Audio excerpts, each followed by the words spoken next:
அம்மா வாழ்க வளமுடன். இன்னைக்கு என்ன ஸ்பெஷல்? வாழ்க வளமுடன்ப்பா. இன்னைக்கு ஸ்பெஷல் பார்த்தீங்கன்னா காலையில் இட்லி 3 இட்லி மட்டும் போது உடம்பு முடியல, அதனால இட்லி,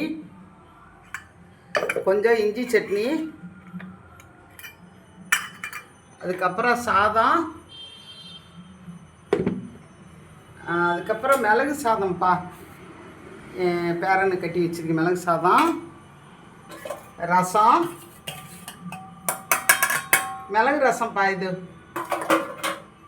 அதுக்கப்புறம் பாவக்காய் வந்து நல்லெண்ணெய் ஊற்றி கொஞ்சம் லெமன் புழிஞ்சு விட்டிங்கன்னா பாவக்காய் கசக்காது. பொரியல் பண்ணும்போது நல்லெண்ணெயில் தாளித்து விட்டுட்டு அதுக்கப்புறம் கொஞ்சம் லெமனை புழிஞ்சு விட்டு மிளகாத்தூள் போட்டு பொரித்து எடுத்திங்கன்னா கசப்பு வராது. சரியா? அப்புறம் உருளைக்கிழங்கு மசாலாப்பா. சரியா? ரசத்துக்கு ஏற்ற மாதிரி வச்சுருக்கேன். பிடிச்சிருந்தா லைக் கொடுங்க, ஷேர் பண்ணுங்கள், சப்ஸ்கிரைப் பண்ணுங்கள். வாழ்க வளமுடன். இன்றைக்கி ஒரு டிப்ஸு சொல்கிறேன்ப்பா உங்களுக்கு. என்ன டிப்ஸ்னால், நம்மளுக்கு இந்த ஒவ்வொருத்தரும் சாப்பிட்ட உடனே வயிறு உப்பிக்கிட்டு ரொம்ப பாடுபடுவாங்க, ஏதாவது இடமா சாப்பிட்டுட்டு. அப்போ உடனே டக்குன்னு நீங்கள் என்ன பண்ணுங்கன்னா 2 சீரகமும் கொஞ்சம் பெருங்காயத்தூள் நல்லா கொதிக்க வச்சுட்டு அதோட 2 ஓமம் இருந்தால் கூட போட்டுக்குங்க. கொதிக்க வச்சு குடிச்சிட்டு சுடுதண்ணி அது வாயில் போட்டுவிட்டு கொஞ்சம் அந்த பொடியாட்டம் செஞ்சு அதை வாயில் போட்டுக்குங்க. போட்டுட்டு அப்புறம் கொஞ்சம் சுடுதண்ணி வச்சு குடிச்சிங்கன்னா உடனே நம்மளுக்கு சரியாயிடும். அந்த வயிறு பிரச்சனை இருக்காது. சரியா? அப்புறம் ராசி பலன் நேற்று 12 ராசி சொல்லியாச்சு. ஆனால் இன்றைக்கி வந்து என்னென்னா மீனராசி, கடைசி ராசி சொல்கிறேன். மீனராசியை பொறுத்தவரை எப்படின்னா ரொம்ப பாசம் உள்ளவங்க. ஃபஸ்ட்டு தாயை மதிப்பாங்க. அதே மாதிரி தன்னுடைய கட்டின மனைவியை நல்லா பார்த்துக்குவாங்க. எப்படி தாயை பார்த்துக்கிறாங்களோ அதே மாதிரி கட்டின மனைவியை பார்த்துவாங்க. அதை புரிஞ்சுக்குங்க.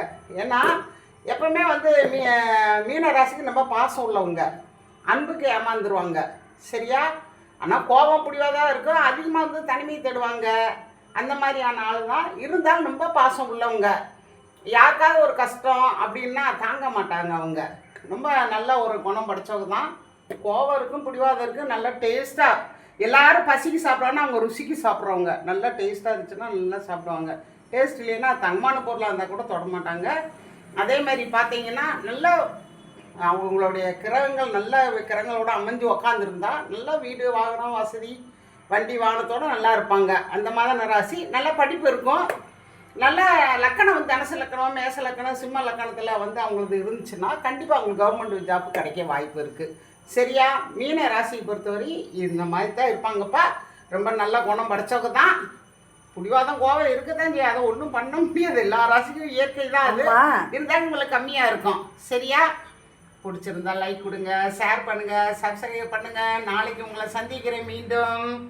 வாழ்க வளமுடன். மீன ராசிக்காரங்க என்றைக்கும் ஏமாற்றப்பட்டவங்க தான்.